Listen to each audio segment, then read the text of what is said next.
The guy who threw that pass, Jacoby Brissett. It's brought to you by Northeast Men's Health, the experts in treating men's sexual health with 5 New England offices or at northeastmenshealth.com. Jacoby, we got you? Yep, I'm here. All right, very good. Let's go ahead and start with that play right there. Obviously, it was very deflating when it got overturned. In real time, did you think it was a touchdown? Oh, of course. Thought he got 2 in from my view. Asked him when he got to the huddle. He said he got 2 in, and obviously got clarification on the rule. But that was a tough one. Yeah, certainly a tough one for everyone watching too. It seemed like you guys had put a great drive together there. You had some trouble moving the ball in the first half. It seemed like on that drive in particular, you were starting to really connect. What was sort of changing as the game went on, as far as that's concerned? I think our execution just got better. The game got going. Obviously, we got to come out with that style and that mentality of execution right there from the start. But I definitely thought our execution just got better.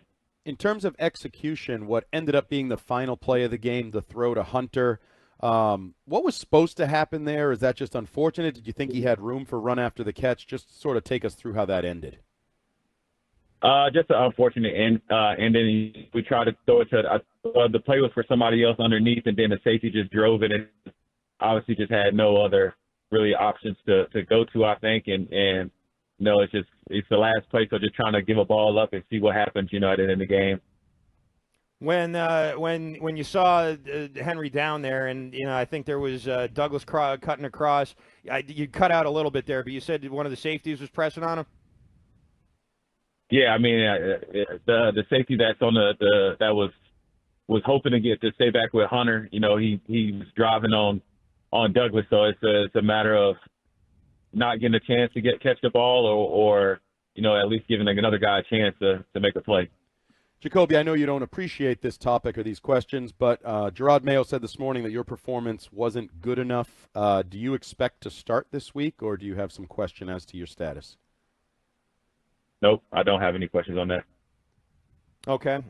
So you expect to start? You expect just to clarify start? real quick? Yeah. Okay. Over the course of the game, it seemed like the run game was really connecting. Were you surprised that you were asked to throw as much as you were?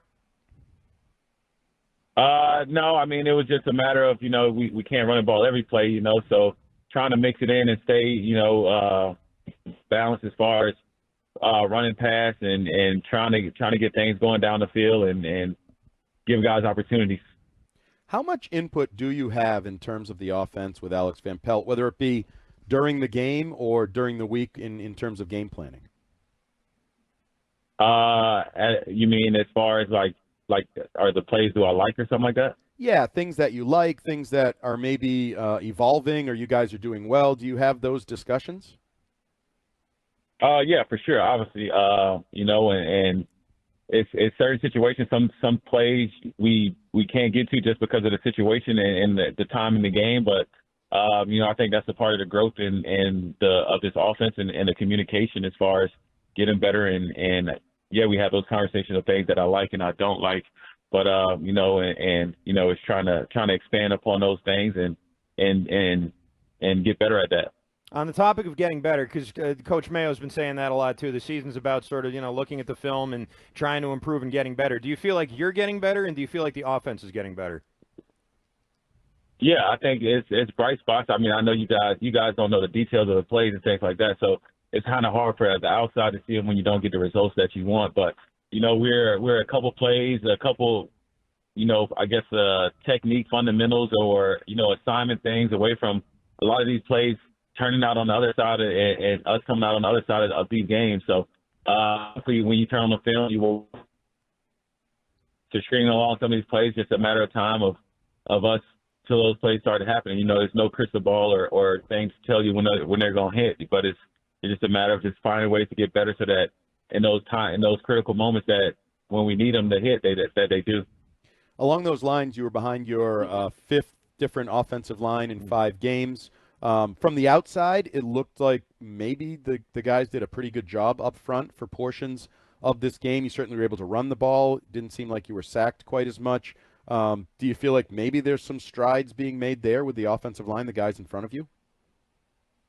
Yeah, and that's getting consistent guys out there is the first step, and for those guys to build that trust and camaraderie with each other, and hopefully that's a step in the right direction. We're talking with Jacoby Brissett, quarterback of the New England Patriots. Jacoby, last week, right here in this room that we're sitting in right now, as a matter of fact, it wasn't us, but another show said that there was a mutiny, or that the locker room was on the verge of a mutiny.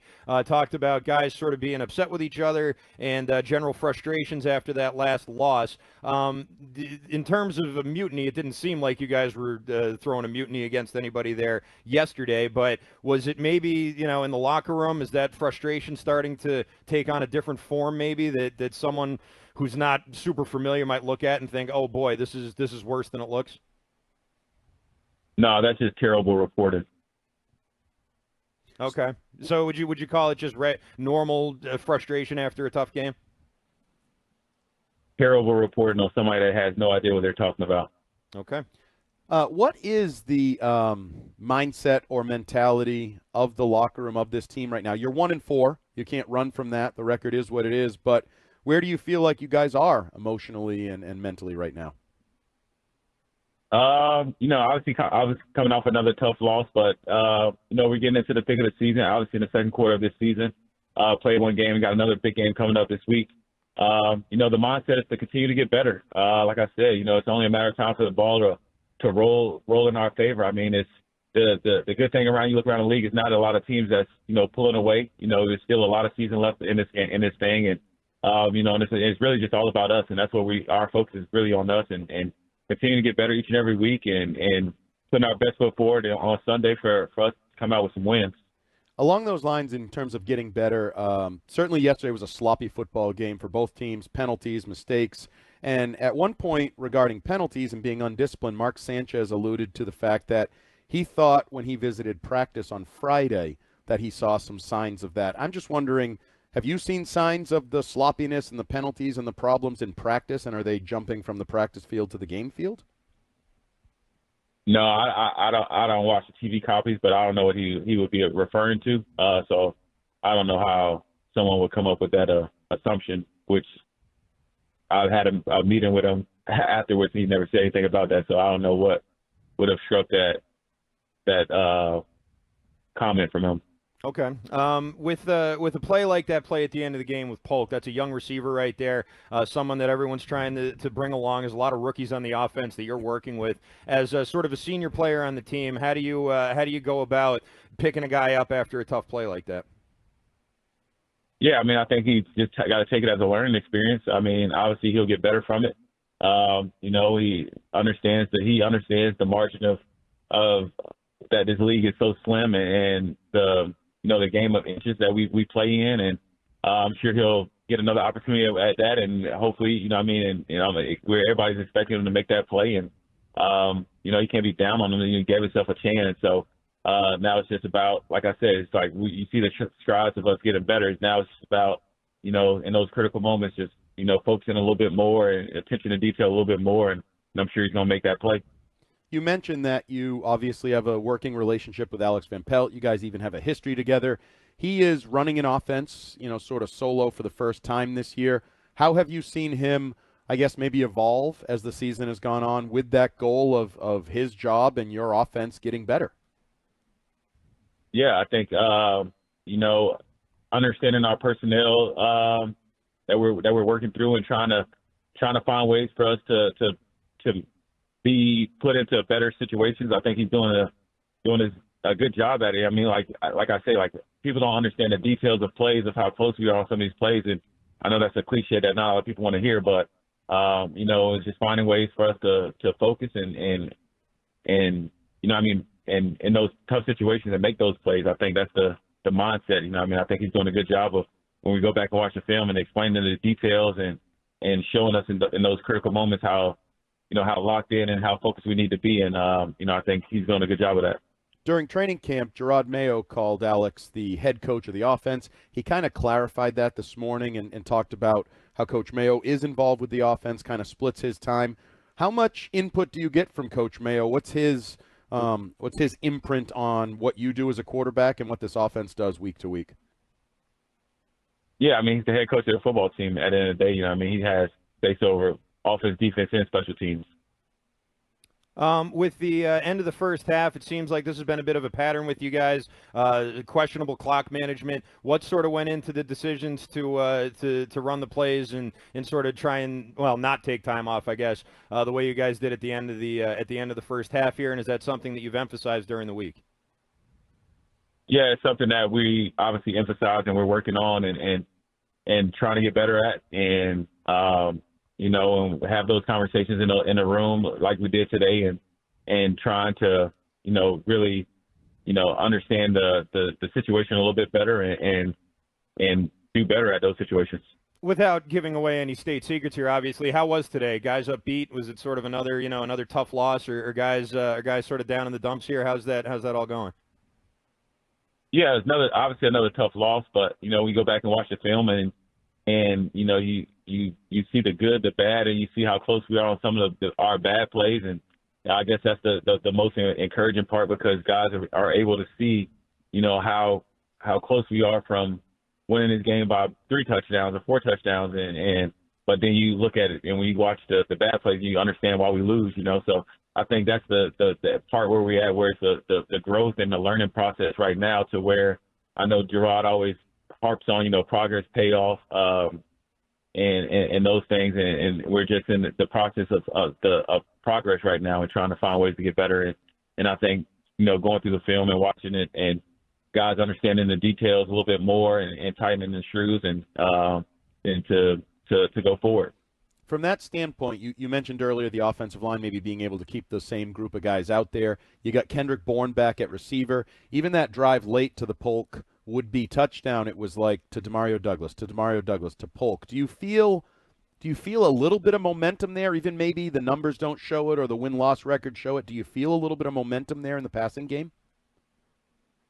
Yeah, definitely.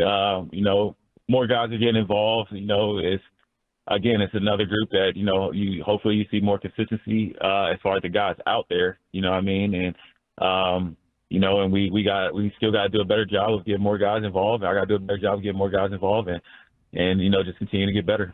All right, quarterback question of the week brought to you by Northeast Men's Health, the experts in treating men's sexual health, with 5 New England offices, or at northeastmenshealth.com. John in Meredith asks, Jacoby, which quarterback is your favorite one to watch in the NFL?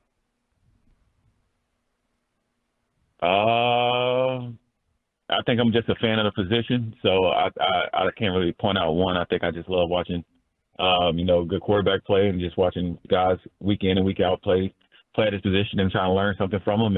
And because I'm a fan of football, so I like to watch them all. Okay. Do you get wowed by like deep balls or accurate throws, or do you get more like into the technical when you see guys changing the plays? Like when you're watching the position as a fan on TV, what kind of get you all hot and going? I wouldn't say any man doing anything gets me high and going, but it's more of like. Yeah, that was weird. I admit it. I admit it was a weird way to. I admit that was a weird way to ask that. Yeah. You got me. All right. Well, on that note, we'll leave you. I'm just a fan of the game. All right, we'll leave it right there then. Jacoby Brissett, thanks so much for the time today, and good luck this weekend. Thank you. Thanks, Jacoby. That's Jacoby Brissett on a